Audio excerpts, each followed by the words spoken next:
Okay. So welcome everyone. Thank you very much for tuning into this video. We've got five guest speakers today who are here to answer your questions. And we've got a list of questions that come through from people who couldn't join us. So we should be on a line for an hour. So I'd just like to go through and get people to introduce themselves, if that's all right. So Kari, please, for the recording, could you just let people know who you are and what you'll be doing on this call? Hi, I'm Kari Roberts. I'm an emotional strength coach and parenting specialist. So I'm here to answer any questions that either a parent or their child might have around coronavirus and what the situation is today. Lovely. Thank you very much. Maria? Hello, I'm Maria Paula Goncalves. I'm a nutritionist, a functional nutritionist and health coach. I work with nutrition for body, mind and emotions and lifestyle, how to boost our immune system using nutrition and lifestyle and our general health as well. I'm here to answer any questions related to nutrition and lifestyle and coronavirus today, and mental health as well. Thank you. Julia? Hello, I'm an independent human resources advisor. I'm not coming up on the main screen, that's a bit off-putting. I'm an independent human resources advisor at my own company. I'm based in Basingstoke, so I'm handling a lot of queries at the moment from small to medium businesses about what they can do. I've got a mixture of people saying that they have people who don't want to come into work, and they need them to come to work, and I've got other people who are trying to avoid laying people off. So. Thank you. And Melanie? Hi, my name's Melanie Beech and I'm an accountant. So I work mainly with small limited companies who have one or two directors and lots of self-employed sole traders. So I've been researching very carefully the government guidelines that have been coming out for what help is available. So that's sort of where I come in, is if people need to know what they might or might not be able to claim for help from the government during this difficult time. Lovely, thank you. And last but not least, Dr. Karen Morton. Can you just Hi, afternoon. Hello, I'm a consultant obstetrician gynaecologist in Guildford, where I'm very much on the front line managing maternity COVID cases. But my other business is online medical service. And as you may imagine, we are currently inundated with people registering so that they have access to a doctor in the phone, and we send patients through the post. We put together a social isolation medical pack so that people who are worried about cystitis or other things that come to them so often, and they're not getting out of the house to see a doctor, they are wanting a remote medical care. And of course, this will represent a paradigm shift. Everybody will soon understand that medicine was the final frontier for remote consultations relative to life. Yeah, I know, and that's partly, you know, one of the benefits of you giving up your time here, so that's fine. Thank you very much. So the ladies who have joined, have you got any immediate questions you'd like to ask before I move on to the ones that we've got coming through? Rafa, did you ask a question earlier before we started recording? No, I just wanted to go through and introduce ourselves. I knew who was sitting there and get to know people, really. I do have a question for the self-employed. What help is there out there if we're not, if we're sole traders, if we're not registered? Do the government initiatives cover us as well or not? So did you say you're not registered? I'm not, no. I'm not a limited company. But are you registered as a self-employed with HMRC? No, not yet, because I'm very new. My business is very new, okay. so I haven't done that yet, no. Okay, so basically at the moment, for you, probably none of the initiatives they've issued would apply to you. You would need to see what benefits are available to you if you can't work. So that at the moment would be ESA, Employment Support Allowance. They've upped the amount, but it's still not very much. However, that being said, there is something being discussed in Parliament hopefully over the next couple of days that will introduce something for self-employed. Whether that would cover you because you're not registered yet remains to be seen. So without, and at the moment it hasn't gone through. So at the moment it would be ESA, but there's a benefits calculator on gov.uk that you could go and put all your information in, and it will tell you what benefits, if any, are available to you. I don't suspect any will, because I've got other investments. I suspect it won't be. But yeah, I think. I haven't done any, but I thought in case you knew of something, I was going to. I don't think it's worth my while even investigating it really. Potentially, they're giving more money for working tax credits if you already qualify for any of those as well.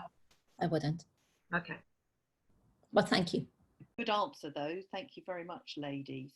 The thing, sorry, just to interrupt again, the thing that I would say to people in your situation really right now is look through all of your payments each month and see what you can get rid of right now.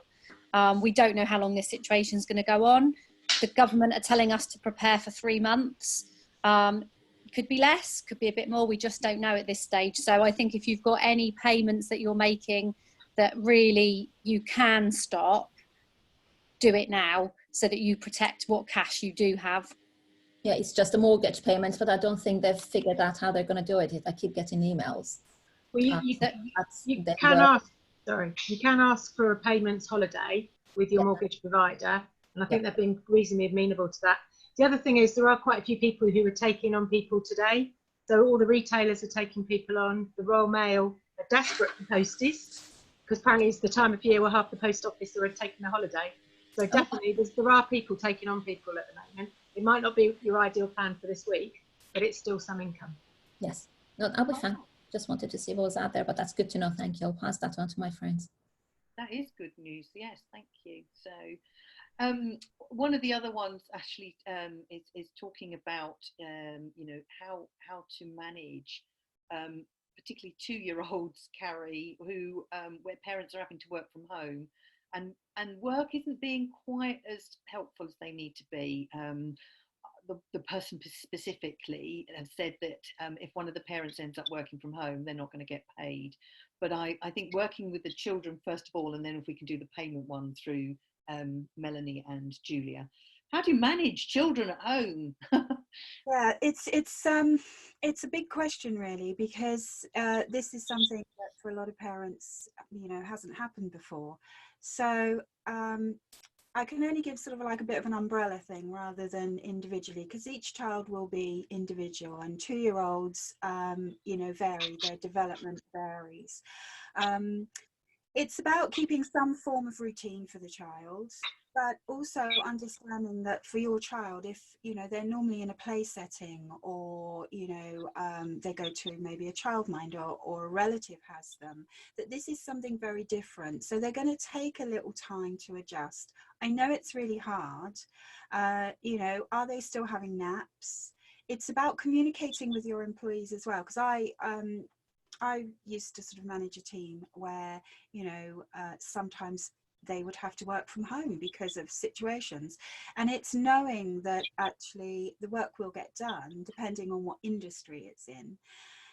So having that communication with work, you know, if they're not being helpful, just maybe working on how you need to get that across. You know, what sort of you know, conversation do you need to have with them, you know, and explaining the situation, because you might be able to sort of work while they're sat having their lunch. That's meal times is always a good time if you're sat with them.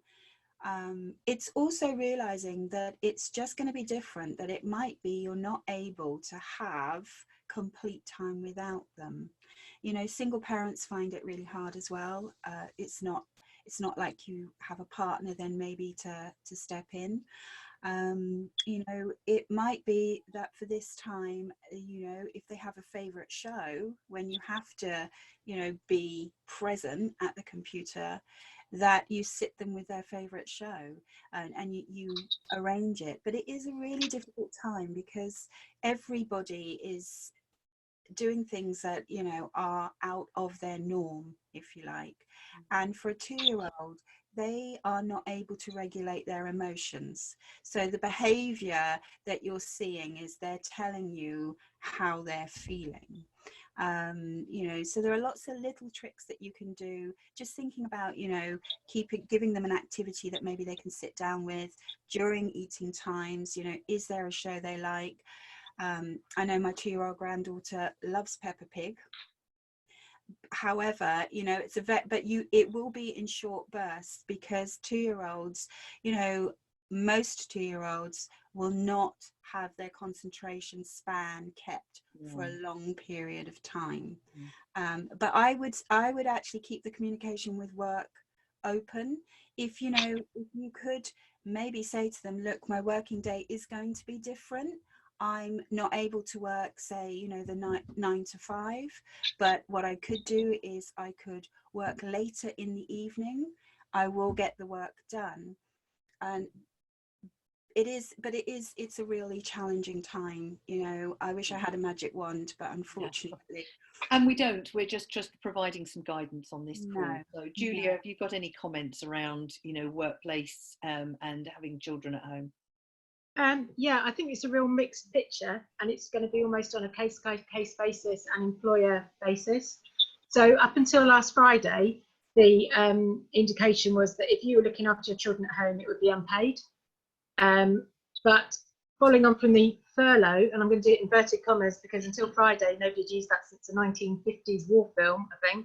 But furlough gives people the opportunity to have an element of their wages paid. I'll leave Melanie to talk about how that is or isn't happening right now, and when that might come through. But that is potentially an opportunity for quite a few people, because I was thinking most retail companies, they're not making people work. So they're now freeing up quite a few people who were going into work yesterday because they couldn't work from home, and they're not going into work now. So whether there's anybody you could borrow for some periods of the day, but I totally reiterate, sorry, I've forgotten your name, sorry. Kari. First, thank you, Kerry. In terms of just managing the week. So I've talked with quite a few clients about the fact that actually if we get back to outputs rather than inputs, it's not going to be about somebody sitting at their laptop for 8 hours a day doing all the emails, but actually if they achieve what they need to achieve over the course of the week, whether that's doing some of it at midnight, some of it at lunchtime, then it's around what they're producing rather than what they would normally do in a working week. And actually some people are finding they're being really even more productive, because you suddenly realise in the office how many sort of other distractions are happening that maybe slow work down. A bit like with school kids, my kids are suddenly realising that actually they can get through the work they've been set relatively quickly because I've got 29 other students annoying them in the corner. So I think it really will depend on what's happening. I'm just trying to look down at my notes. I mean, it's an interesting one because people are contractually unpaid, but they're still accruing paid holiday. So that's another thing that we're all going to have to manage at the end of this, is about how people actually take that holiday. So potentially what you could do is ask for weeks paid leave and use up some of your leave. It's not an option. It's not, you know, it's not a long-term solution, but at least it's meaning that some money's coming in. That's a good one. Thank you very much, Julia. Do you want me to jump in here about furloughing? So furlough is an American term that apparently they use a lot in America. It's just UK, we don't use it, but it's what we would call sabbatical.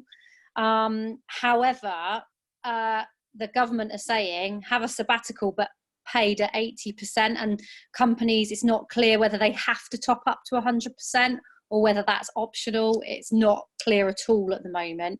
So if your employer furloughs you, if that's the right, I don't know if that's the right language to use, you cannot do any work for them. You can't do work from home. You do not work if you are on furlough. If you are not furloughed and they are asking you to work from home, then as Kari said, you need to communicate with your employer. That's a different scenario altogether. So that if you are really struggling to work, go to your employer and ask them to furlough you. That is another option you could do. Okay, that's lovely. Thank you very much, Melanie. Appreciate that. And sorry, just a quick note on furlough. It doesn't mean that everybody has to be furloughed. I think there's some confusion about this. They've clarified that in a company, some people can be furloughed and get the 80%, and some people can still be working. So there's quite a good document from the Federation of Small Businesses this morning, and it was just saying, well, that because normally we're all about consistency, you've got to treat everybody the same. This is a slightly different scenario. So they're saying that you might get some kickback from people who say, well, hold a minute, why are they getting paid 80% of their salary up to £2,500 contributions for doing nothing?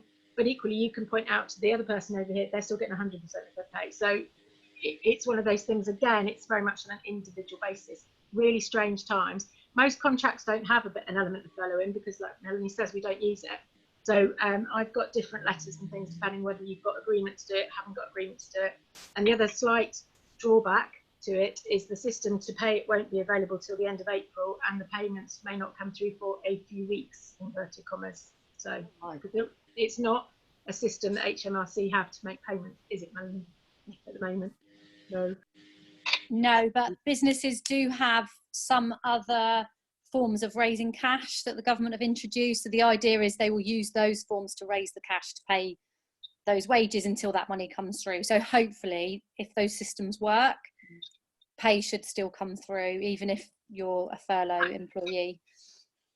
And also they have restated that it can be backdated to the 1st of March. So it might be, you know, so this again, it comes back to companies and the reserves, and it's individual conversations. Perfect. Thank you very much. So, Karen, Dr. Karen Morton, if I can ask you a question, thank you for being there. And Maria, we've got a couple for you as well. So, if people find themselves, you know, showing symptoms of the coronavirus now we're in lockdown, how do they work with this? Do they still ring 111 or? They don't ring 111. They use 111 online. Ah. But if you're not unwell, if you've got a headache and a sore throat, but you're not unwell, then you should just treat your headache and sore throat with paracetamol and plenty of fluids and be resting. And you shouldn't do anything else at that point, unless you are significantly unwell. Now, of course, unwell to one person isn't the same as unwell to another person. Yes. And of course, there will be people who will feel very, very vulnerable at this time. But unwell means I'm not managing. I'm feeling breathless. My temperature hasn't come down with paracetamol. But sort of unwell more than if you'd got a nasty cold and sore throat under any other circumstances, which you would cope with on your own by resting and drinking plenty of fluid and taking regular paracetamol. Oh, that's good advice. It's really, use that as your arbiter. It's really taking me to the doctor. If I hadn't heard about all this very frightening situation, it wouldn't. Then you should be self-managing at home, and you should regard yourself as potentially COVID positive, and you should therefore isolate yourself from your family as much as is humanly possible. And you should definitely not leave your premises. Yes, and that's the latest news that came out last night from Boris, is that you know, family members who are not living in the same household should not be visiting one another. That must put a strain on the elderly. How are we to help them if we can't see them? There are a huge measure of packages. People who are vulnerable and very much alone without other support have been identified either by general practitioner lists or by social services. And I've been impressed with the way that these emergency packages are being rolled out. Of course, nothing is perfect. My goodness, they've done it at speed. The biggest concern is that if there's that person you described as being unwell, but not needing to go and get medical help, the other people in their household then have to self-isolate for 14 days as well. And it is that that's putting such a staffing problem for key services. It is necessary self-isolation following a contact with a family member who has minor illness, could be COVID, may not be. We don't have the capacity to test. We don't have that capacity. There isn't a laboratory facility available to be testing everybody, and that's why in the health service we have such a huge campaign for testing of either key workers or their family who have minor symptoms, such that at the moment the only thing that can be done is that their family have to self-isolate and not go to work. And I have colleagues, consultant colleagues who are currently self-isolated because of a family member having relatively minor illness, but sore throat and fever, and that already out of the Department of Consultants puts a huge extra burden on the remaining workforce. Try and answer your question, really. I think you've given a lot of home you possibly can. Lovely, thank you. And I know you said that your medical helpline is inundated with questions, so I will come back to your top two in a moment, if I may. But thank you very much. That's lovely. So Maria, one of the biggest ones I've seen coming through, and there have been a number, obviously, questions coming through, but from your perspective, how can they keep up with healthy eating while they're at home? Because I know, and I know of at least a couple of others, where snacking becomes a bit of a problem because they're not used to being at home. Yes, well, I think it's very important for physical and mental health is to be connected to a routine.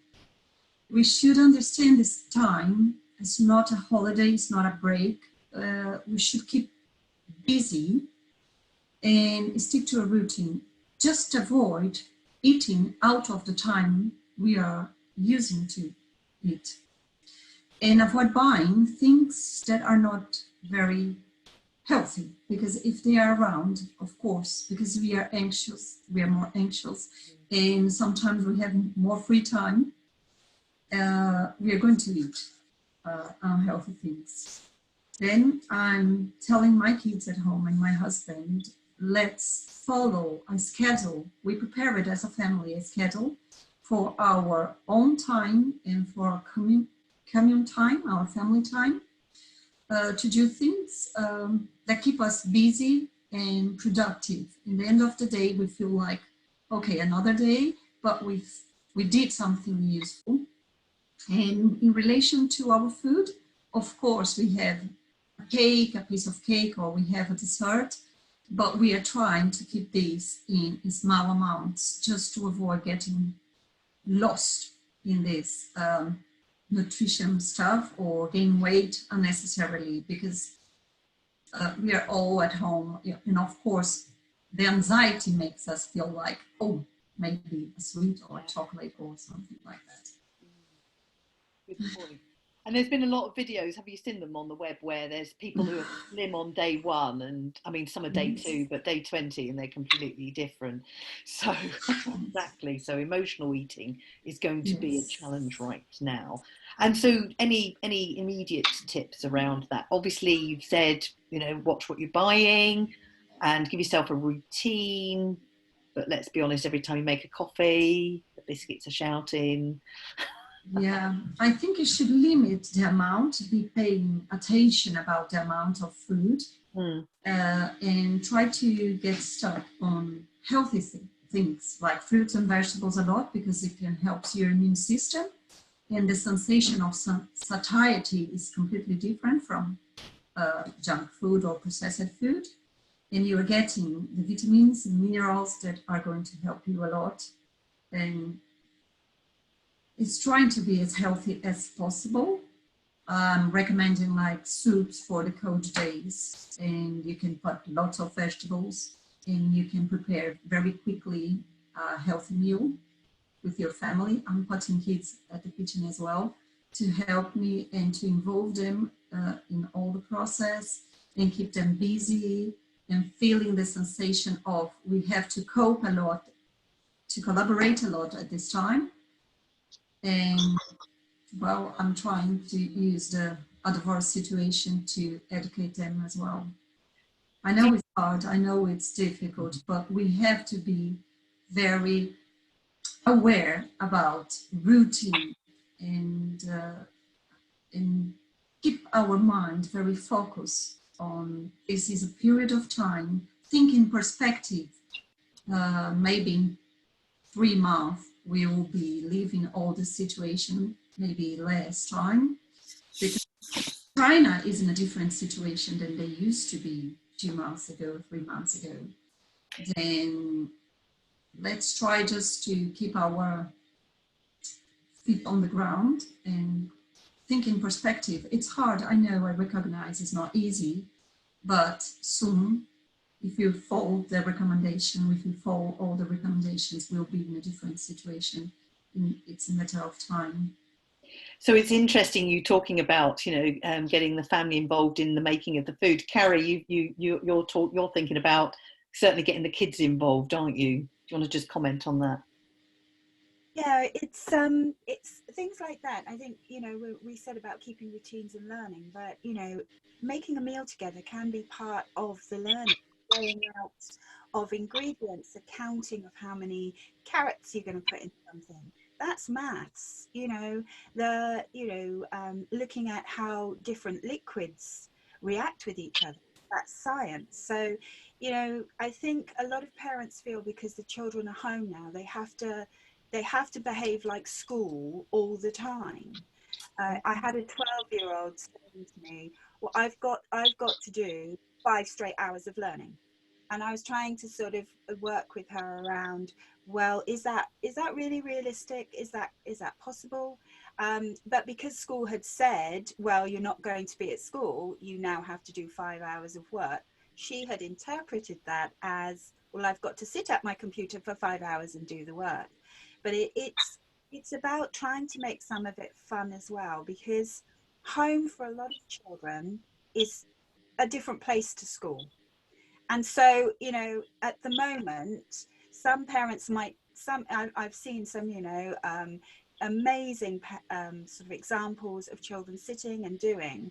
But for a lot of parents, there might be that initial struggle with, well, I'm not at school, and you're my mum. And it's about having that conversation and also working with it. And if you're really forcing a child to sit, a lot of learning's not going to be done. So it's about working out what might work for you. And cooking is a great example of, unless you're stressed out as a parent, then I would say back away from it. But, it can be a really fun way of learning. Planting in the garden. There are all different ways of learning. Yeah, good point. Very valid there, Kari. Thank you very much. So Maria, just coming back briefly to you before I just move straight back to Karen on this, is the immune system, because this is what's been under attack, the lungs, and from what I understand, the lungs, and that therefore our immune system and our ability to fight this. What key foods would you say people could focus on to help boost their immune system? Okay, which just to understand that the immune system is something that we build during long time. But considering that we are in a very special situation, as much as we can get from real food, that it's very beneficial. Okay, then fruits and vegetables. I used to tell clients and kids as well that we have the nature's pharmacy with the natural colorful foods. Then we get antioxidants, we get anti-inflammatory compounds, just eating nature's food. Then it's very positive. And zinc is very important at this moment, around 10 milligrams to 50 milligrams per person. Adult one. Kids, around half of these, around 7 to 10. And small kids, around 5 to 7. And vitamin C is very good. We are having propolis, drops of propolis with lemon and water every morning at home. It's very positive, around 10 drops of propolis for kids, 15 to 20 for adults in water and lemon. Turmeric is very good for immune system. Ginger is very good, but be careful if you have high blood pressure. But you can have a tea with ginger. Just get connected with real food, because the unhealthy food or the junk food, they deplete our gut microbiome, and 70 to 8% of our immune system is in our gut and depends on the microbiome of our gut. Then I know that we are very anxious at the moment and we need to have like some treats, but we have different recipes with a good chocolate, like over 70% of cocoa. Then if you need a treat, go for 70% or more cocoa and chocolate, and you can find different recipes using less sugar or sugar from fruits with dates and sultanas, for example, bananas. There are lots of recipes I can even send for the group as well. That's lovely, because I will be asking you ladies if there is anything you want to share with the people on this who watch this after this event. I will include it in the text on YouTube, and then obviously you can share it out amongst. In my webpage, I have some recipes. It's not so much, but I have some. Is www. Sorry, sometimes the Spanish and Portuguese come. Yeah. myreconnection.co.uk. I have some recipes as well there. Thank you very much, Maria. So just because I want to keep it to the original hour, even though we started a bit late, Karen, can I just ask you, what key points would you like to make on this call for listeners that would be valuable to them? Well, of course, I'm worried about all the other practical health issues, medical issues that go along in the background over this huge, long period of time. For example, menstrual issues. And so I wrote an article on Instagram and on my website not long ago about women having to deal with menstrual problems or running out of their pill, or indeed didn't even really have to have periods. There are ways in which periods can be stopped. And I wrote it because of the empty shelves in the supermarket sanitary ware, which is dreadful.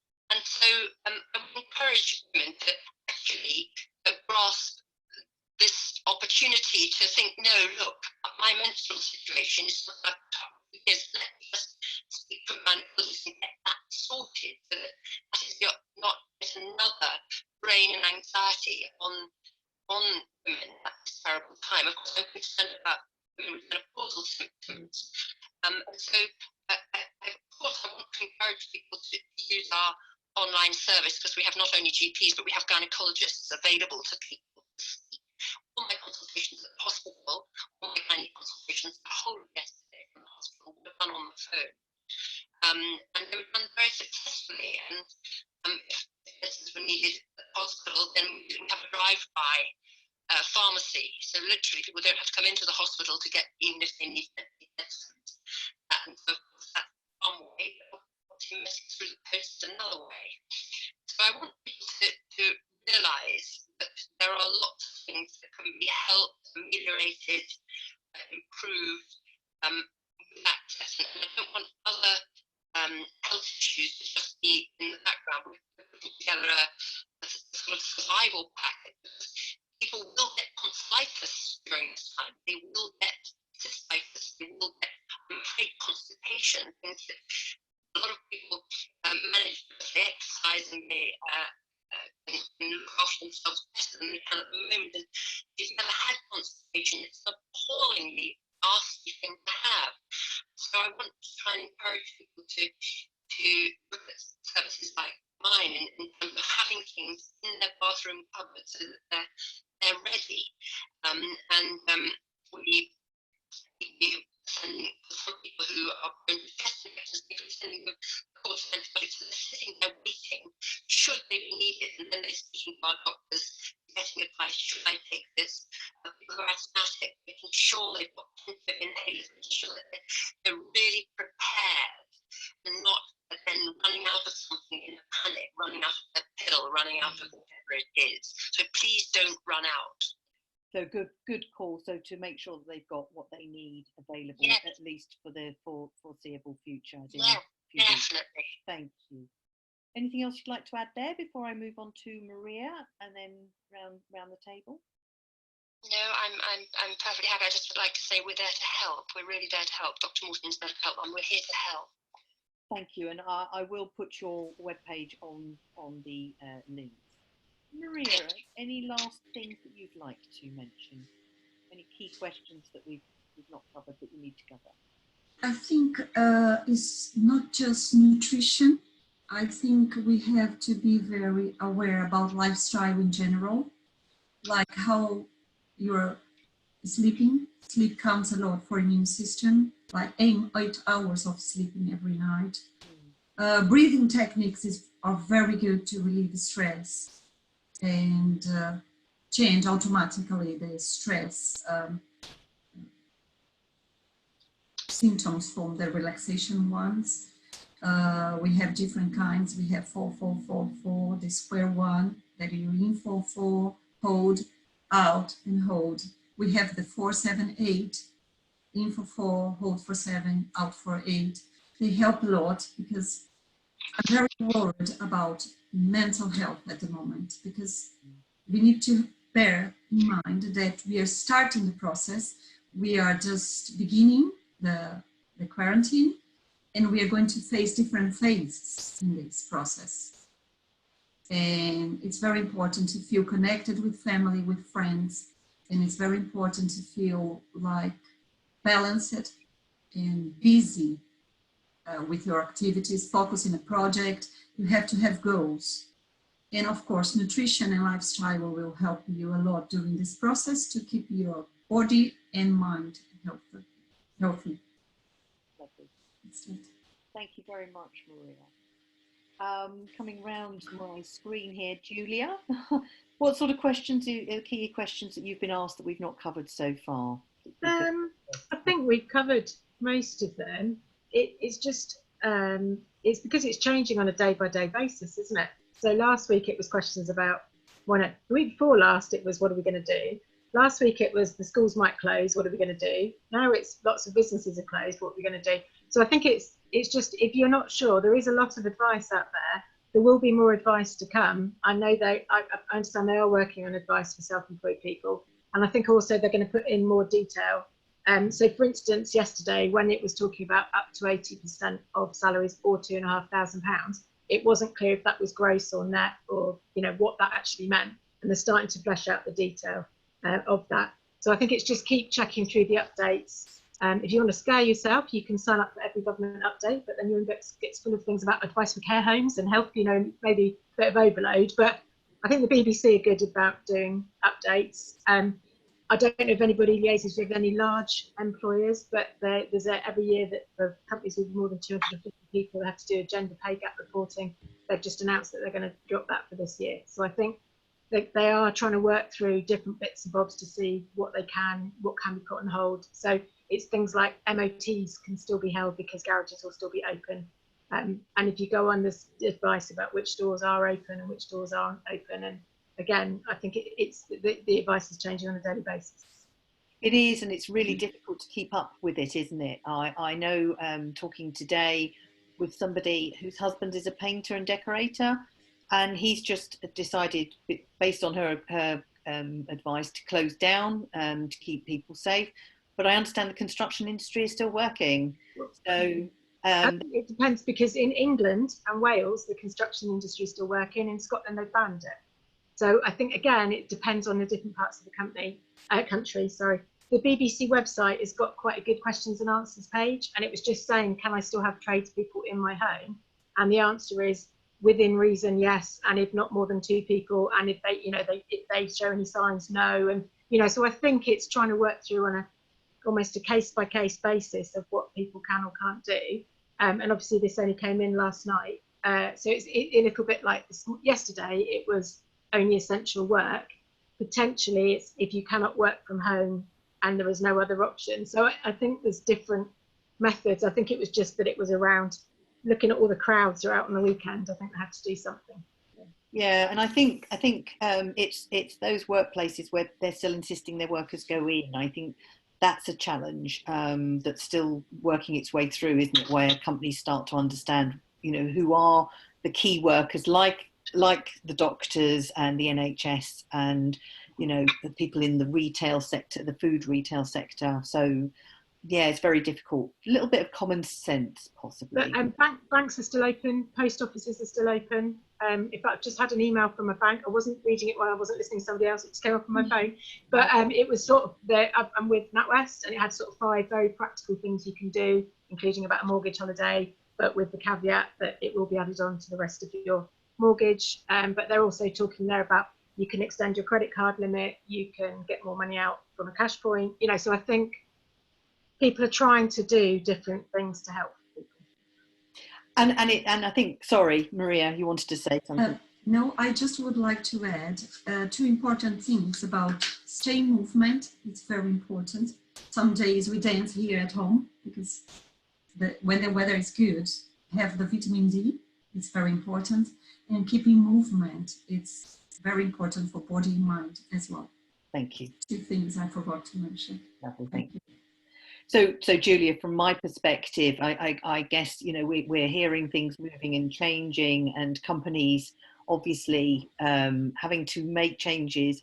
Do you see big changes as a result of this coming forward? Are you hearing anything in your world about how businesses will be different? Well, that's the scary thing, Kim, isn't it? I think potentially the businesses who try and be nice will continue to be nice. Businesses who cut corners will, this is their excuse to cut corners, unfortunately. I was talking to someone last week who's an employment tribunal judge, and we were just debating which cases will or won't come out of this, and whether people have got the time, inclination and money to pursue something for a couple of years, and the answer is probably not. So, but ACAS have got loads of information on their site. So if you or your partner or a friend, if you think you're being dealt with inequitably, can't speak today, then do go on and have a look through there and get some advice, because it shouldn't be used as an excuse to ride shod over the regulations. That's perfect advice. Thank you, Julia. Melanie, from your perspective, you've done lots of research. Anything that you can add? Yeah. So first of all, I had this really lovely expression the other day, because obviously I've got lots of businesses that are having to close, and people are very scared. But I heard this lovely expression where it said, health is wealth. And I thought, we need to see the bigger picture here. And yes, it's really scary to not be able to pay your mortgage next month or whatever it might be. But we're talking about people's lives and health. And so it's really important that we follow the guidelines that the government give. So I see 2 things people doing. Some people panic, and some people bury their heads in the sand and pretend it's not happening. So I'd say don't do either of those things. Look at the facts. Look at what you have to pay each month. Is there anything you can get rid of that you don't need to pay? Contact your mortgage provider, see if you can get a payment holiday on your mortgage, or if you rent, speak to your landlord and see if there's anything that you can do just to get you over the next few months. You will have to pay it back, but hopefully most landlords I've heard so far are being pretty good about saying, yeah, because if they're getting a mortgage payment holiday on their mortgage for the buy-to-let, then they should pass that. I think they have to pass that on to you. So just keep that communication open with your landlord or your mortgage company. And also do keep an eye on gov.uk to see what is available for you and your family from the government, because the government are trying to support families and businesses. So make use of it if it is available. That's a good call. And actually one of your comments there ties into what Julia says. Good landlords will end up having people coming to them. The bad ones, well, they may well just get their reputation. So in a quick add-on as well, just linked to Melanie's point about looking at your discretionary spending, I think it depends what bills you've got. So I think some areas are being realistic. So we have Sky Sports, and I rang and cancelled Sky Sports because they're not offering any sports right now. So I don't actually want to pay an extra, whatever it was, £30 a month. Gym memberships, a lot of them are being put on hold for the time being. So that's the direct debit that won't be taken. So it's a few pounds here, a few pounds there. And I guess we'll all be spending a bit less on going out eating and petrol and cinema and all that sort of malarkey. So, and I think some of the different subscription services are doing some things for free and things online. And so certainly the CIPD that I'm a member of, all their advice at the moment is free on their main site. So again, if you've got any queries or questions, go on to that as well. Marvellous, thank you very much. And thank you, Melanie. And Kari, last but not least, anything else you'd like to add in here before we bring the call to a close? Yeah, just answering your children's questions. You know, children, we think that by distracting them or, you know, saying things like when they say, oh, I'm worried about, or I'm feeling anxious about, and we think that actually by saying to them, oh, don't be silly, don't feel that helps.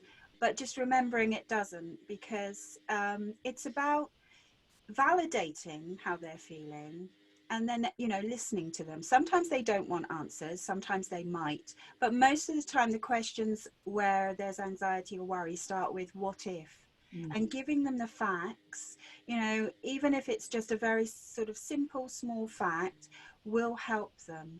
We as parents, we forget we mirror our behavior. You don't have to be strong the whole time, you know, we don't have to pretend everything's okay. It's about just being kind to ourselves as well. We talk about being kind to others, but actually just also realizing that we're not going to be able to carry on, you know, the whole day as the sort of superhero, not worrying, everything's okay. It's about being real and honest, because your children will sense it. You think you're hiding it, but actually they will sense it. So it is, you know, it's looking at where you are, and say, for instance, you know, I've got a vibrational scale of how you're feeling. And if you're waking up and you're feeling very low vibing, you really sort of feel anxious, trying to jump to feeling euphoric and happy is going to be a huge jump. Just take a baby step. Just take one little step. Don't try and jump the emotional scale, because it's just going to be exhausting for you. Thank you so much. Kari, sorry, can I ask Kari a question? Julia, sorry. Quick question. I've been sort of saying to my children, actually, we don't have all the answers, because normally they expect adults to have all the answers. And I'm just saying, and I fear I've used the word too many times, unprecedented times, never known anything like that. Is that an approach, do you think, that's all right to take? Yes, because that's the truth. You know, and it could be that, oh, I don't have the answers to that, and maybe researching together and, you know, and showing that actually, like you say, it's unprecedented time. Sorry, put the teeth back in. And there might not be an answer to it. You know, children will also learn that there's not always an answer. And that's why a lot of parents get to the point where it's like, because I said so, because you can only get so, but why? But it, you know, absolutely, because that is the truth at the moment. You know, it's not that you aren't willing to answer their question or get the information, but that's the truth. I mean, you know, I have said that to my grandchildren. I haven't got the answer on that, you know, let's look and see, but actually, you know, this is what we have to do at the moment to keep ourselves safe. So I think where it hit home, sorry, I've got a child playing FIFA in the background, sorry.